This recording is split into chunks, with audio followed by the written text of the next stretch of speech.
Hello and welcome to week 11. So this week we're going to be finishing up our unit on menu planning. And really the biggest thing that will be happening this week is that I'm going to introduce you to the assignment for this unit, which is actually creating your own menu. So this week, as you are preparing to begin that assignment, you're going to be looking at chapter 17 in your textbook, which is going to be a tremendous wealth of information for you. Before you ever start planning a menu, you kind of need to know what are the nutritional guidelines for children of each age. What are the minimum requirements? What are some substitutions that I can make? And that really is what chapter 17 is going to be for you. So I would highly recommend reading the chapter, reviewing the PowerPoint before you get started on your menu assignment.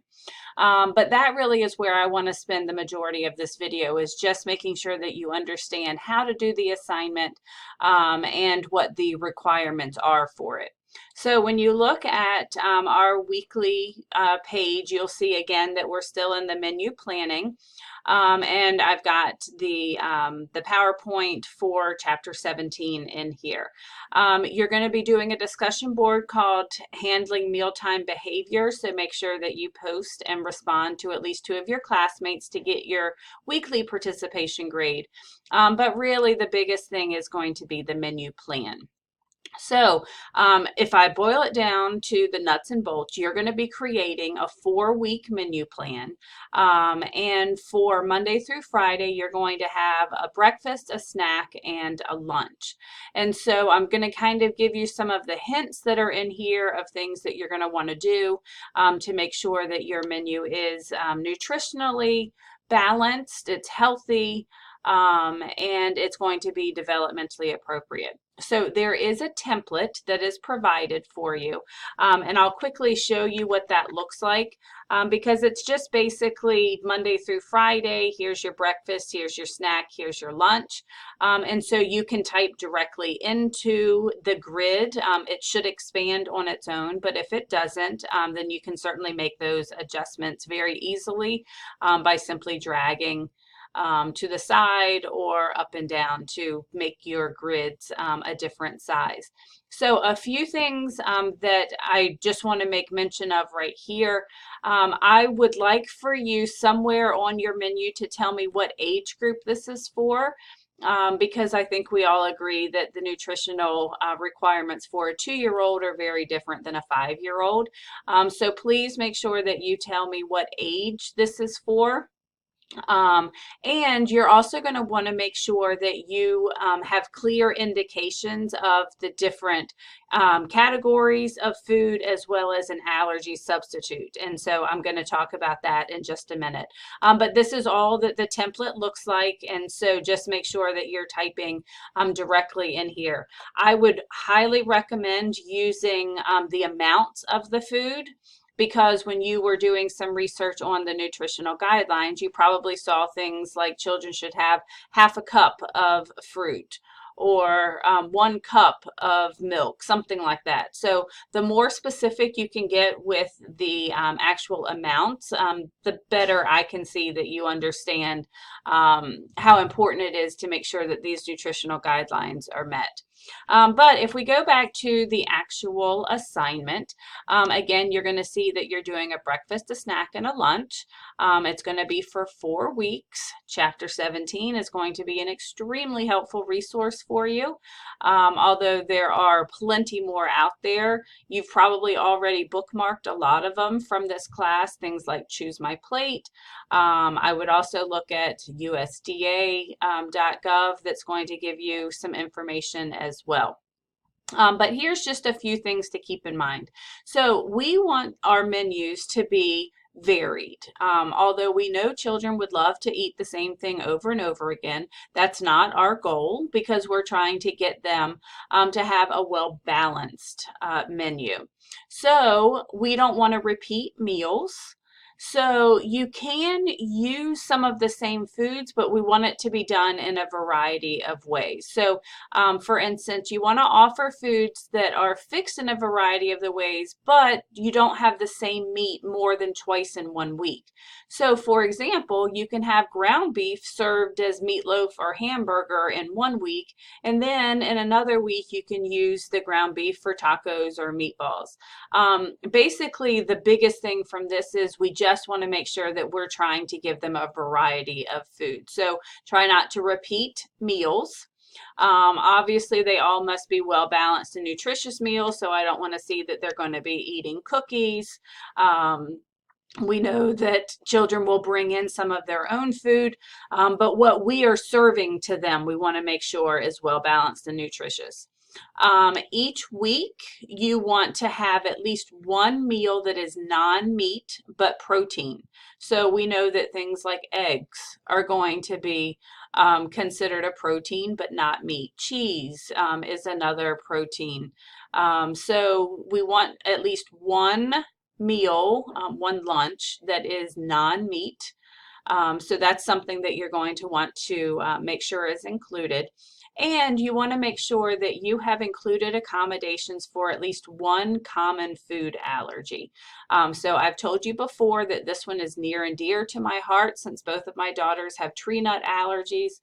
And so basically you just want to make sure that no child is being excluded. So I've actually given you a link to some allergy accommodations.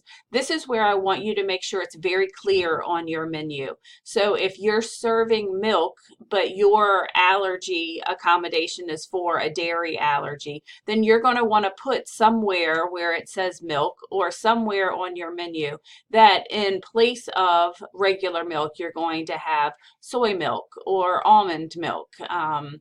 So if it's a peanut allergy, then you need to make sure that you make the accommodation for that. So make sure that is very plain on your menu.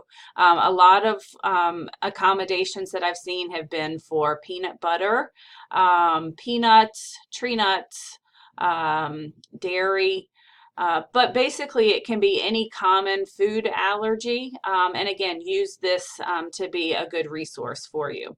Make sure that all of your food groups are going to be identified. And again, if you look at the menu template, you already saw that it would say something like bread, protein, milk. So as long as that is easily identifiable, then you're going to be fine. Make sure that you're following USDA and CACFP guidelines accurately. And basically, if you look on pages 429 and 432, that's where you're going to find the minimum requirements. So obviously you have to meet the minimum, but we always like to go above and beyond. So that's why I said you really need to make sure that you read through chapter 17 before you start doing your menu, just so that you are aware of what you should be serving and what the bare minimum is going to be.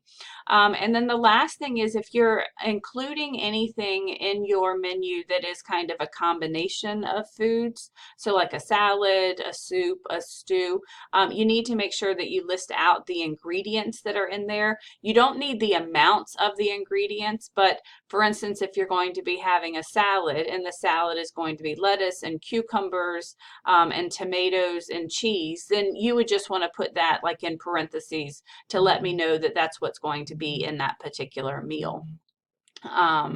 And most importantly, you have to create this on your own. So this is not one that you're going to pull off of a website. The entire purpose of this assignment is for you to understand how we take all of that information that we've learned so far about the nutritional guidelines and how much they should be having and where can we find this information. And now I need to put it into practice. So just make sure that this is one that you have created on your own. Here's some few things to avoid: sugar, foods high in fat, processed food, fried food, butter and cheese, all the stuff that we love but we know is not healthy. And so if we are going to be providing the food for the children, not only does it need to be healthy, but we need to be modeling healthy eating habits for them as well. And make sure that you are aware of choking hazards for preschoolers. So obviously, if you're having something that could be a choking hazard, you would want to make a comment about that they're cut into bite-sized pieces or something like that. And then finally, here's a couple of resources to help you. Again, the USDA and then the CACFP. Menu planning guide. So I've tried to give you as many resources as possible to help you create this menu, but I really want you to have fun with it. This is an opportunity to truly take the information that you have learned in this unit and put it into practice. And so if you ever are in the situation where you have to provide the meals for children, you have to come up with the menu. Now you know how to do it and what information should be included. So have fun working on it. Again, make sure that you identify the age group and definitely make sure that you identify that allergy information for me. So other than that, have a great time working on your menu. And next week, we're going to be getting into our final unit. It is coming quickly. So as always, don't hesitate to contact me if you have questions, and I will see you in week 12.